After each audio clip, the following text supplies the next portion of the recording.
Hi everyone, and welcome back for another tutorial from the Paint Couture creative team. My name's Latasha, and I'm here from Renaissance Refinishing, and I will be showing you today how we took this little nightstand and turned it into a modern princess piece with just a few products from iFlex and Paint Couture.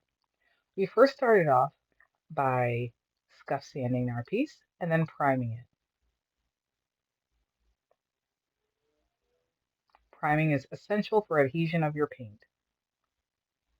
Next, you will need a tape measure, a marker of your choosing, a heat gun, iFlex mold, the number is listed below, some wood glue, and some tape. I then used our measuring tape to mark off 2 inches, a 2-inch square, or rather a rectangle, on all sides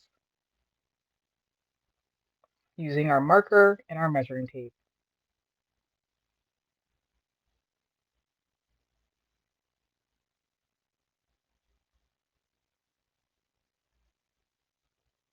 We then used our heat gun to make our iFlex mold or trim pliable, and we adhered it to our piece using those measurements and markings we created earlier. Add a little wood glue to the back after pre-cutting them, and we adhered it to our spaces, again, using those markings we created earlier. Once we had it on nice and snug, we used our gun while on to press the pieces into place.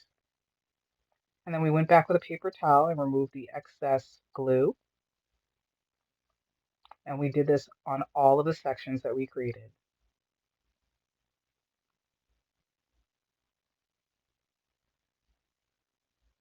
Once complete, we used tape just for a little extra added security. We removed the tape and then I used a heated up X-Acto knife to cut between the drawer spaces. Afterwards, we primed those pieces. Anything you add on, you must prime. It's super, super important.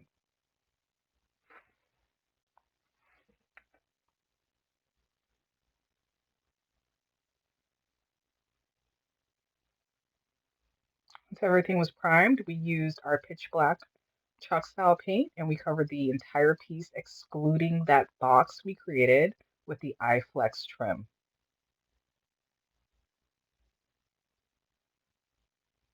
Afterwards, we took Simply White, Polynesian Pink, and we just threw some in the lid and mixed up a small portion. This will be our brightest pink. So you make it to your liking, whatever that is. We went ahead and applied that onto the piece. We're going to make an ombre style blend. So we're going to put our brightest, darkest color up top. So we're just going to kind of chalk that out the way we want it to look once dried. We then used our French rose. She's messy, but she works. And we're going to do the same as we did with the top. And add that into the remainder of the box. At this moment, we're really just focusing on getting the paint on into the sections. And now I'm going back in over that line of demarcation and I'm using a cross-hatching motion up and down, side to side, diagonally, to kind of blend in that line of demarcation where the two colors meet.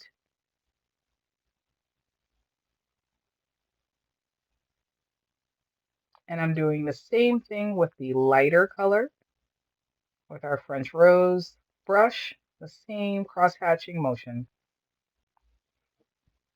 We're going to go ahead and repeat that process up top while making sure to pay attention to that section of the demarcation where they meet.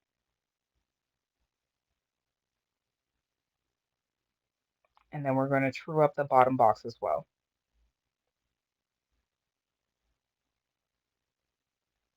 We're going to repeat these processes and don't worry too much about what it looks like. It will come together.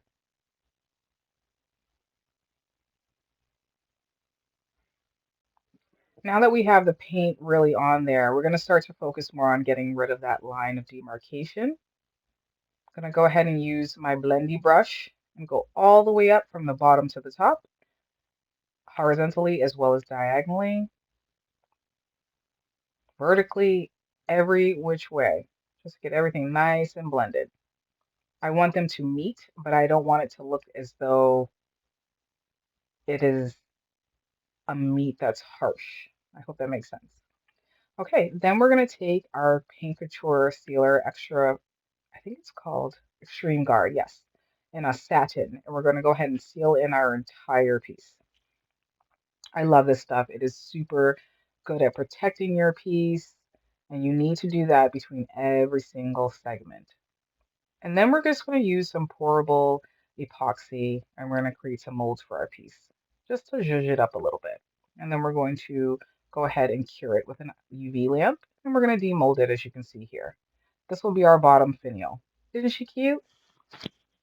And that's where she'll go. And we'll go ahead and trim off any of that excess, the overpour that might remain. We'll go ahead and get rid of that. And then we'll add some wood glue to the back of our finial or our accent piece, what have you. And we'll affix her to the front. Be sure to press everything in so that glue spreads out and flows into all of the sections. You don't want any piece to not have the glue on it. And then we're going to wipe away the excess just with a moistened towelette. And then we'll add a little bit of tape just to make sure everything's secure and press down. We're going to do the same thing with our little side pieces, just repeating the exact same process. Once that's on, I decided to concentrate on the front. I just had some Redesign by Prima transfers left over.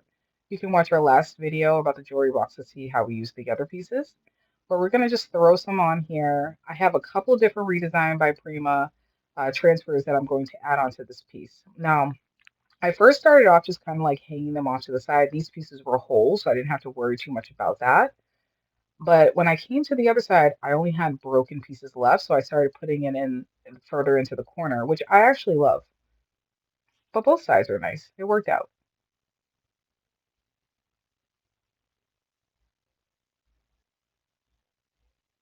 It's almost like you're looking out of a window, and I love that. I wonder how this would look with like a blue sky look. So yeah, we're just gonna fix everything on. Pretty much works like a sticker. You're gonna scrape it on until it sticks. Take away that plastic overlay. And then we went ahead and used the same colors that we used on the top portion of the window box in our little design at the bottom. So French rose blended with that Polynesian pink, simply white blend. And then we taped off of our little window because now we're going to focus on adding our black and white stripes. And I just don't want the black and white to get onto this portion. We're also going to seal around the edge just to make sure if anything does leak underneath the tape, it's just sealer and that creates a barrier. Then I'm going to use a part of my tape to kind of make a guide. I'm just going to move that guide up and down the piece as I go. As far as the vertical stripes are concerned, they're slightly smaller than the horizontal stripes, but you make your design as you see fit.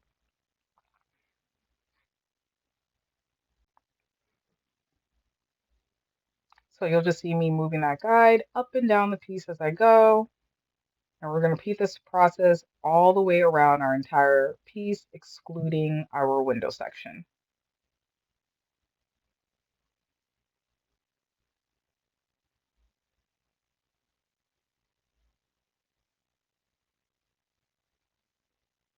When we get to the front, I decided to do a little bit of a different process. I wanted to use the front of the drawers to be the guide. The reason being is you want your drawers to connect to your sides. If there's a slight difference, you're going to notice it. So it was important for me, a mixture of type A and type B personality, at least with the lines, I'm type A, and it has to be as close to perfect as possible. But at the same time, you have to understand that the tape is straight and that this piece is curvy. So it's not going to be perfect. So you have to kind of let go of that idea of perfection. Just make it work. The human eye won't catch most of the little, mistakes. And you can kind of take a moistened um, towelette and remove any, drips. So we'll do our best, but use that front jar as the guide, just to make sure everything flows together.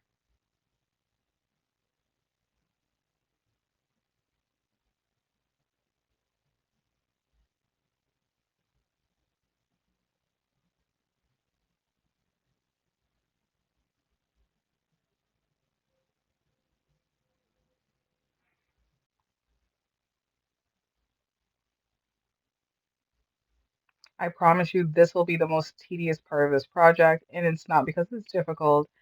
It's just because if you're a perfectionist, it will take you some time, but it's well worth it in the end. Stick with it. After you get all your tape in, you're going to go ahead and seal right over your tape. Again, we want the sealer to leak underneath and not the paint. It'll create a barrier and it's clear. So if anything's going to leak underneath it, it should be the sealer.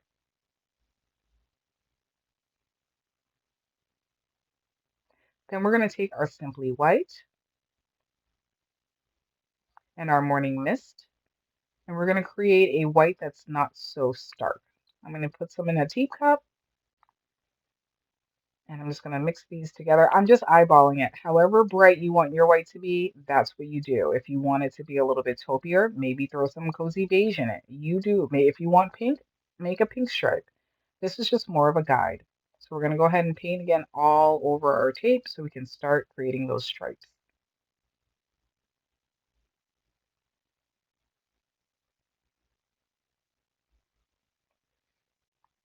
Grab a detail brush to paint in between some of the finer sections.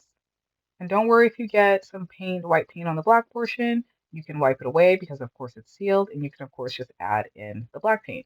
Now here's the fun part, the reveal. We're going to take the tape off.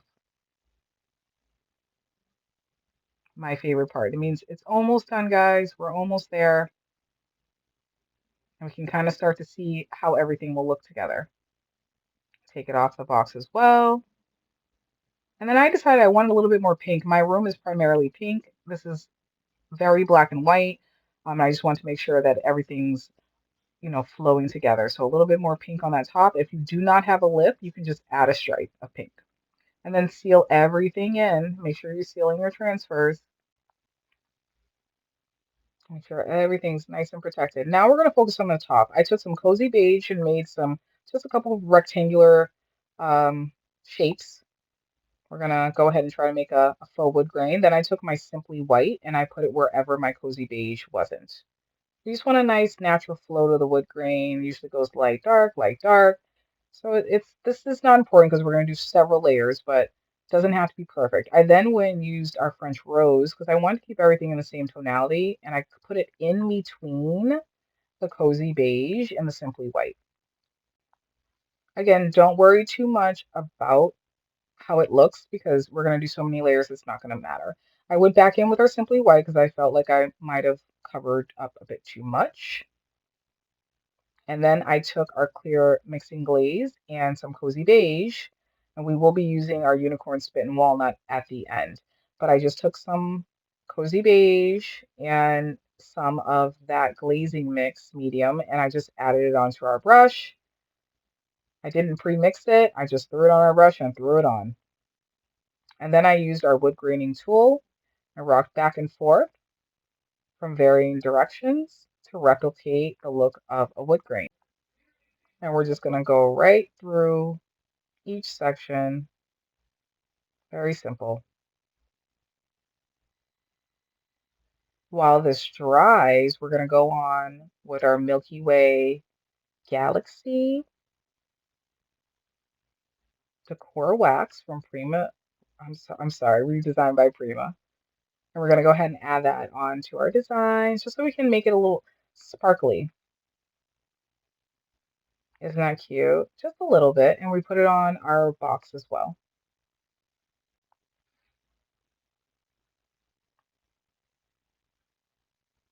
Then I took our clear glazing medium again and our Simply White, and off screen I added a little bit of cozy beige. And we're going to repeat that process.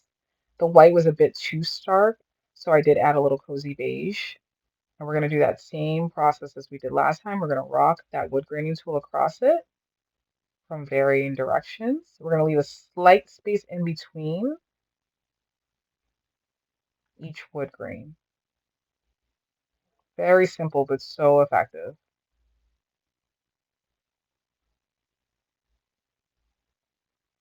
And then we're going to let that dry. You're going to seal it. After I took our walnut glaze and I went ahead and added that on just to add a little bit of warmth into the piece. I love the way that just warmed it up. It's gorgeous. And here it is. We added on our knobs. Here's the finished look. She's so cute. I'm just excited to have her. This one again is for myself. I can't wait to see what you guys make with this tutorial, but I just think that she's such a statement piece. And look at that wood grain. Look at it. Ah, love it.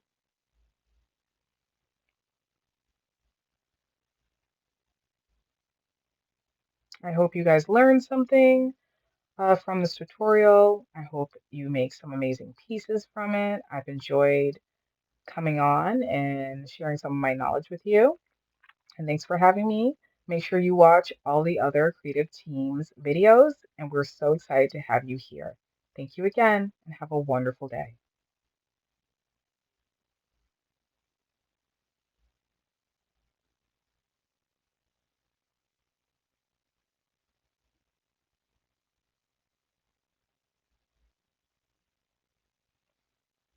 Bye, everyone.